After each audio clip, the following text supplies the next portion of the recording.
Hello friends, आपका स्वागत है हमारे चैनल में बायोलॉजी बाय भूपेन सर। इस चैनल को सब्सक्राइब कीजिए और बेल आइकन को दबाना ना भूलिए। आपको इस चैनल पर 12th, 11th, 10th और 9th इन सभी क्लासेस के कंटेंट मिलेंगे, जिससे कि आपको हेल्प होगी एग्जाम के लिए, नोट्स बनाने के लिए, समझने के लिए, और आप अपने क्वेश्चंस को कमेंट बॉक्स में भेजकर पूछ भी सकते हैं। तो आज शुरू करते हैं बेटा। आज का हमारा जो चैप्टर है वो है यूनिट फर्स्ट का चैप्टर फर्स्ट है, जिसमें आता है जीवों में चलन, और इसको बोलते हैं रिप्रोडक्शन इन ऑर्गेनिज्म। ये पूछता है चैप्टर में बताता है कि इस चैप्टर के अंदर जीवों में जलन किस तरीके से है और हमारी पृथ्वी पर अभी तक जो जीवन की निरंतरता बनी हुई है वो किस प्रकार बनी हुई है। तो हम इसमें अलग अलग टाइप्स के रिप्रोडक्शंस को देखते हैं। जैसे कि रिप्रोडक्शन के टाइप होते हैं, एक होता है असेक्सुअल रिप्रोडक्शन, एक होता है वेजिटेटिव रिप्रोडक्शन और एक होता है सेक्सुअल रिप्रोडक्शन। असेक्सुअल रिप्रोडक्शन जितना भी है वो सभी सिंगल पेरेंट द्वारा होता है और उन कोशिकाओं में होता है जो सिर्फ एक कोशिकीय होती है। यानी हम यहाँ पर लिख सकते हैं कि सिंगल सेल ऑर्गेनिज्म में असेक्सुअल रिप्रोडक्शन होता है। उसके बाद में एक रिप्रोडक्शन आता है वेजिटेटिव रिप्रोडक्शन। वेजिटेटिव रिप्रोडक्शन जैसा कि दिखाई दे रहा है वेजिटेबल्स और वेजिटेबल से स्टार्ट और वेजिटेटिव से रिप्रोडक्शन, ये हमारा ऑल टाइप्स ऑफ प्लांट्स में जाएगा। ऑल टाइप्स ऑफ प्लांट्स यानी वेजिटेटिव रिप्रोडक्शन जो होगा वो सभी प्रकार के पेड़ पौधों में, शाक सब्जियों में, सभी प्रकार की वनस्पतियों में वेजिटेटिव रिप्रोडक्शन होगा। इसके बाद में आता है थर्ड नंबर पर सेक्सुअल रिप्रोडक्शन। सेक्सुअल रिप्रोडक्शन ऐसा होता है कि ये जितने भी मल्टीपल सेल वाले ऑर्गेनिज्म होते हैं, जिनको हम बोलते हैं बहुकोशिकीय जितने भी जीव होते हैं, उन सभी में सेक्सुअल रिप्रोडक्शन होता है। इसको हम यहाँ पर बोल सकते हैं कि मल्टीपल सेल ऑर्गेनिज्म। ये तीन टाइप के रिप्रोडक्शन जिनकी वजह से आज भी हमारी पृथ्वी पर क्या है, जीवन बरकरार है, बना हुआ है और पीढ़ी दर पीढ़ी आगे बढ़ता जा रहा है। अगर आप ही बताइए, अगर आपने हाथियों को देखा है और अगर हाथियों की प्रजाति में रिप्रोडक्शन ना हो तो क्या आप आपकी आने वाली आगे की पीढ़ी हाथियों को देख पाएगी? या किसी भी पीढ़ी में अगर रिप्रोडक्शन ना हो तो आगे आने वाली पीढ़ी उन पीढ़ियों को, उन चीजों को, उन ऑब्जेक्ट को या उन ऑर्गेनिज्म को देख पाएगी जो हम देख रहे हैं। आप सभी डायनासोर्स के बारे में जानते ही हैं, सुना भी होगा, पढ़ा भी होगा, लेकिन देखा है नहीं। क्यों?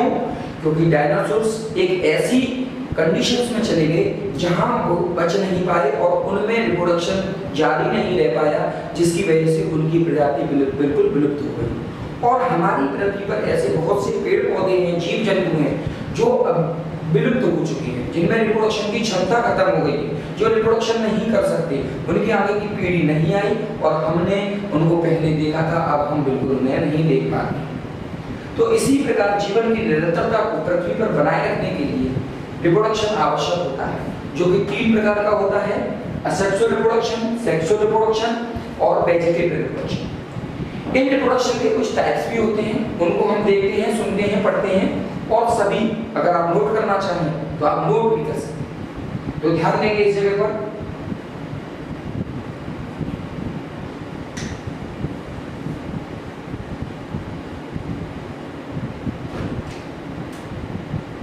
टाइप्स ऑफ रिप्रोडक्शन, फर्स्ट होता है असेक्सुअल रिप्रोडक्शन, जैसा कि अभी आपको बताया।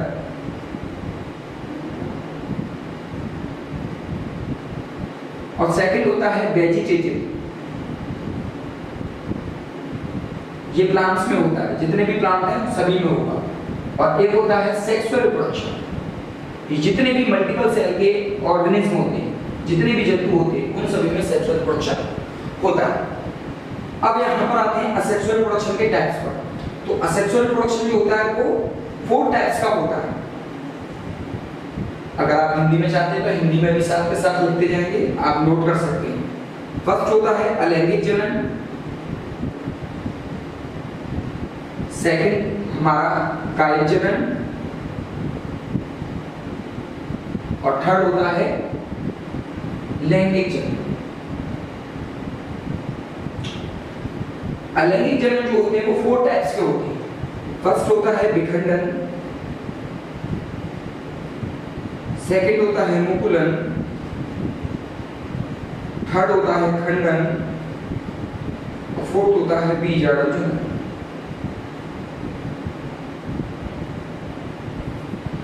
देखते हैं अलैंगिक जनन में जो विखंडन होता है, जो विखंडन वाली क्रिया होती है वो सिंगल कोशिका में होती है, यानी एक कोश की जीवों में होती है। एग्जांपल के लिए आप ले सकते हैं जैसे अमीबा है, पैरामीशियम है, यूग्लिना है, जो स्वच्छ जल में भी रहते हैं और समुद्र पानी में भी रहते हैं। इन जीवों में जो रिप्रोडक्शन होता है वो विखंडन होता है। देखते हैं किस प्रकार, जैसे मान लीजिए कोई अमीबा की कोशिका है और इसमें बीच में न्यूक्लियस है यानी केंद्र है, क्योंकि केंद्र क्या होता है, कंट्रोल ऑफ सेल होता है, सेल को कंट्रोल करने वाला न्यूक्लियस होता है और न्यूक्लियस ही सेल को डिवाइड करने के काम में आता है। अब क्या होगा, जब ये सेल मैच्योर हो जाएगी, अमीबा की सेल, जब ये अमीबा की सेल मैच्योर हो जाएगी तो ये रिप्रोडक्शन करेगी। रिप्रोडक्शन कौन सा, असेक्सुअल रिप्रोडक्शन करेगी और कौन सा करेगी, विखंडन का। तो इसकी कोशिकाएं दो भागों में विभाजित होना स्टार्ट हो जाएगा, तो इसका न्यूक्लियस बड़ा हो जाएगा, पहले फैल जाएगा, धीरे धीरे न्यूक्लियस दो भागों में डिवाइड होना शुरू हो जाएगा और यहीं से एक कोशिका अमीबा की और दूसरी कोशिका भी अमीबा की बन जाती है। यानी एक जनक कोशिका थी, एक जनक कोशिका से दो संतति कोशिका बनी, इसको हम विखंडन कहते हैं। लेकिन एक कोशिका से दो कोशिका का बनना यहाँ पर द्विविखंडन कहलाता है। इनमें विखंडन की क्रिया तो हुई, लेकिन एक कोशिका से कितनी कोशिका बनी, दो कोशिका बनी। इसीलिए इसके इस टाइप के प्रोडक्शन को हम द्विविखंडन या बाइनरी फिजन कहते हैं, या बाइनरी फिजन कहते हैं। इसी टाइप से दूसरा प्रोडक्शन जो होता है विखंडन का, वो भी इसी टाइप से होता है, लेकिन उसमें क्या होता है कि अमीबा की कोशिका रहेगी, लेकिन वो सिस्ट बना लेगी, पुटिका बना लेगी, एक थैली बना लेगी। उस थैली में क्या होगा, जैसे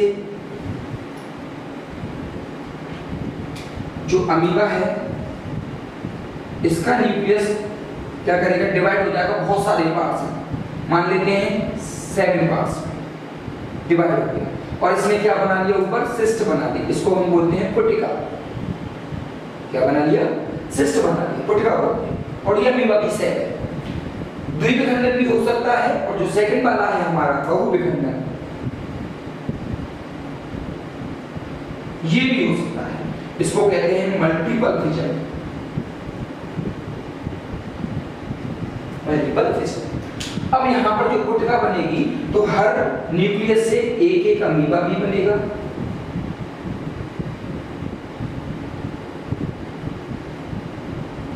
और जब अमीबा बनेंगे तो ये बड़े भी होंगे, लेकिन थैली तो हमारे पास उतनी बड़ी है। जब ये अमीबा ग्रोथ करेंगे तो थैली क्या हो जाएगी, फट जाएगी यहाँ से, और इसमें से बहुत सारे अमीबा बाहर आ जाएंगे।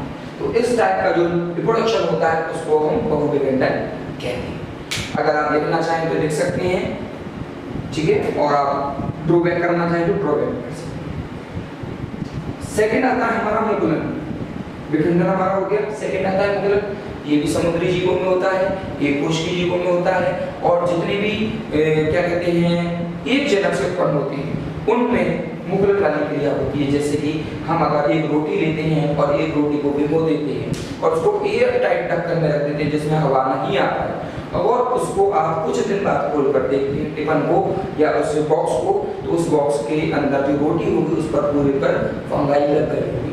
तो फंगाई पहले ऐसा नहीं है पूरी रोटी पर साथ में लगी हो, पहले वो एक पॉइंट पर आई होगी, फिर धीरे धीरे असेक्सुअल प्रोडक्शन करते करते करते करते पूरी रोटी को उसने कवर कर दिया हुआ।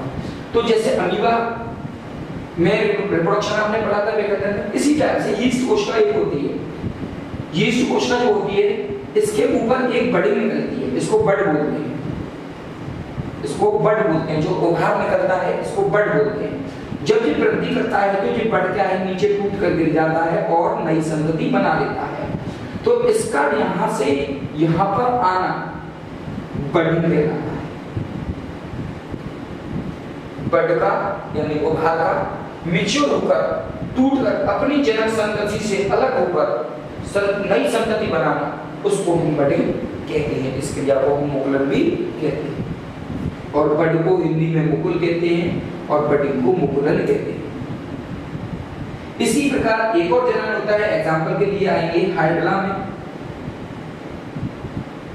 जो हैला कोशिका होती है, इस पर मान लीजिए कोई उभार आया और उसने वृद्धि करना स्टार्ट कर दिया, तो ये उभार क्या होगा, यहाँ से अलग हो जाएगा वृद्धि करने के बाद, और ये समुद्र में ही अपनी नई संतति बना लेगा और ये यहाँ से हट जाएगा। इस प्रकार ये वाला जो जनन है, यानी उभार का अलग होकर नई संतति बनाना, ये भी मुकुलन कहलाता है। ये तो ईस्ट कोशिका में होता है और ये हाइड्रा में होता है। अगर आप चाहें तो सभी नोट कर सकते हैं। ये हमारा मुकुलन है। मुकुलन जो होता है वो अलैंगिक जनन में होता है, और हम जो पढ़ रहे हैं वो रिप्रोडक्शन इन ऑर्गेनिज्म पढ़ रहे हैं। इसके बाद में थर्ड आता है हमारा सेगमेंटेशन यानी खंडन। सेगमेंटेशन में क्या होता है, देखिए बेटा, सेगमेंटेशन में एक कोश की जीव यानी स्पाइरोगाइडा होता है। एक कोश की जीव स्पाइरोगाइडा होता है। ये समुद्र में लगे होते हैं और ये तरीके से घास की तरह होते हैं, उलझी हुई घास होती है, बहुत पतली महीन वाली। अब इसमें सेगमेंट बने होते हैं, पूरे में सेगमेंट बने होते हैं।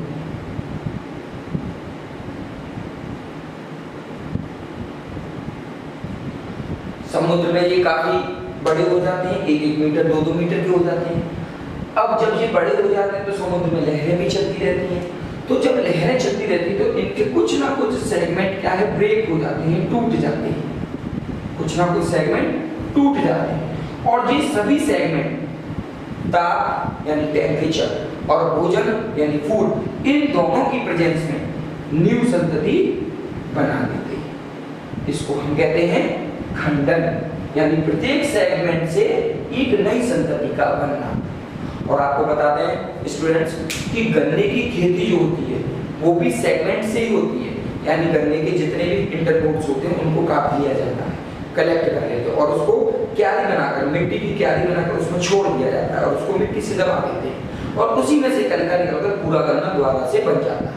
जैसे एक गन्ने में 5 सेगमेंट है, 5 सेगमेंट को काटा और 5 जगह पर उसको लगा दिया, तो हमें कितने गन्ने प्राप्त होंगे, 5 गन्ने प्राप्त होंगे उनसे वृद्धि करेंगे। तो उस क्रिया को भी खंडन बोलते हैं। और इसी प्रकार स्पाइरोगाइरा जो होता है समुद्री जीव, इसमें भी खंडन की क्रिया हो रही है। स्पाइरोगाइरा नोट करने के लिए आप नोट कर सकते हैं। नेक्स्ट आता है हमारा बीजाणु। हमारा जो बीजाणु इसमें है और ये बहुविखंडन, ये दोनों सेम होता है। ये स्पोर्ट्स में होता है, बीजाणु जो होता है बीजाणु के द्वारा रिप्रोडक्शन होता है बीजाणु जनन में। तो देखेंगे कैसे, से कोई भी स्पोर्ट्स पुटका बना लेगा और बहुत सारे इसमें स्पोर्ट्स के न्यूक्लियस इकट्ठे हो जाएंगे। ये धीरे धीरे वृद्धि भी करेंगे,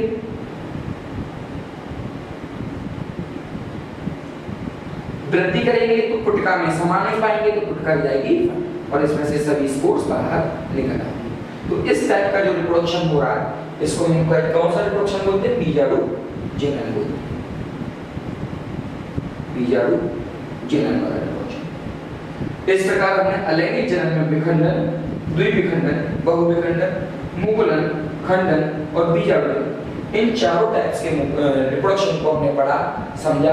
अगर आपको कोई भी डाउट हो, कोई क्वेश्चन हो तो आप कमेंट बॉक्स में कर सकते हैं अलैंगिक जनन से। अब हमारा नेक्स्ट टॉपिक है कायिक जनन। कायिक जनन देखते हैं कैसे होता है।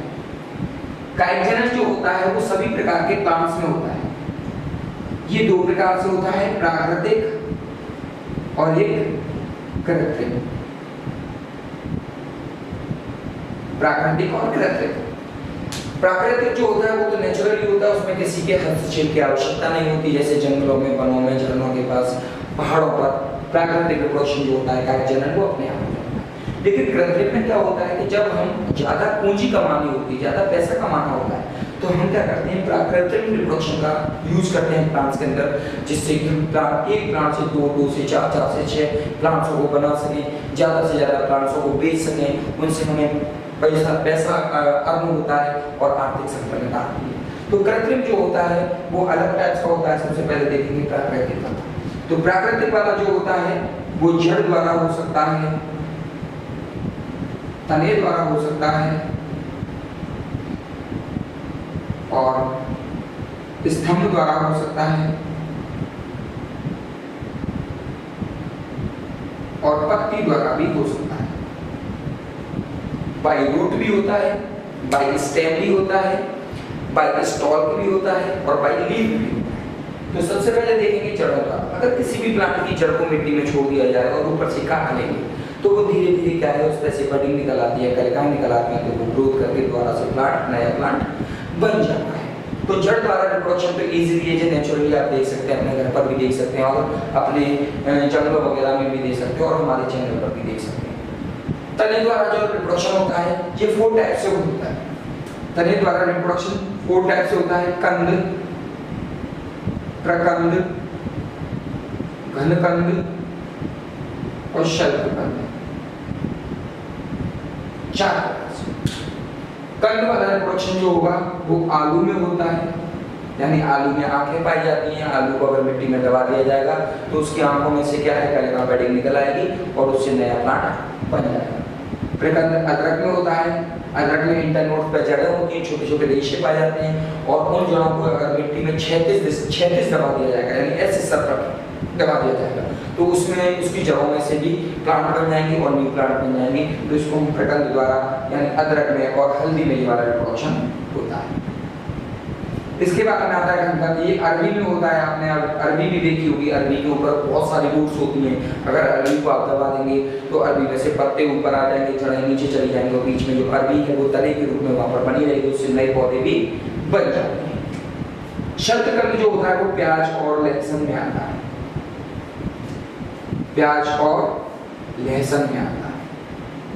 क्योंकि शल्ककंद क्या होता है, जैसे प्याज है, प्याज के नीचे रूट्स होती हैं, ऊपर स्टेम होता है और सबसे ऊपर लीफ होती है। तो प्याज के जितने भी सेगमेंट आप निकाल सकते हैं, जितने भी छिलके छील सकते हैं, उन सब छिलकों से एक नई प्याज का जनरेट, एक नई प्याज बन जाएगी। इसको हम शल्ककंद का रिप्रोडक्शन कहते हैं। इसके बाद में आता है स्तंभ द्वारा। जंगलों में हाथी वगैरह होते हैं, प्लांट को गिरा देते हैं, पौधे गिर जाते हैं, उन पे बहुत सारी कलिकाएं, टहनियां निकली होती हैं। वो सभी टहनी क्या होती है, ग्रोथ करके क्या करती है, प्लांट बना लेती हैं और उस एक पौधे से 3, 4, 5, 6 प्लांट्स बन जाते हैं। कभी कभी हाथी गुस्से में होता है, प्लांट टूटता हुआ चला जाता है, इतनी से लड़ाई हो जाती है तो चला जाता है, जब उसको खाना नहीं मिलता तो चला जाता है, पेड़ों को तोड़ता हुआ। तो वो सभी प्लांट क्या करते हैं, ग्रोथ कर लेते हैं अपने। हम कहते हैं ठीक है भाई तू गुस्सा था, कोई बात नहीं, हम पे तुमने गुस्सा निकाल लिया, हम स्तंभ द्वारा वृद्धि कर लेंगे और द्वारा एक पौधे से 4 पौधे बन के खड़े हो जाएंगे। तो ये तो स्तंभ द्वारा जनन होता है। इसके बाद में आता है पत्ती द्वारा। जो पत्ती द्वारा रिप्रोडक्शन होता है वो ब्रायोफिल्लम नामक पौधे में होता है। द्वारा सुनिए स्टूडेंट्स, ब्रायोफिल्लम नामक पौधों में रिप्रोडक्शन होता है। कैसे, जैसे कोई लीफ है, इस लीफ के ऊपर और भी छोटी छोटी लीव्स आ जाती हैं और जब ये पेड़ से, पौधे से गिर जाती है लीफ, तो ये लीव्स क्या है, नमी और मिट्टी पाकर ग्रोथ कर जाती हैं और इनसे एक पूरा नया पौधा दोबारा से बन जाता है। तो इस प्रकार के रिप्रोडक्शन को हम पत्ती द्वारा रिप्रोडक्शन कहते हैं, जो कि नेचुरल तरीके से होता है और कायिक जनन कहते हैं।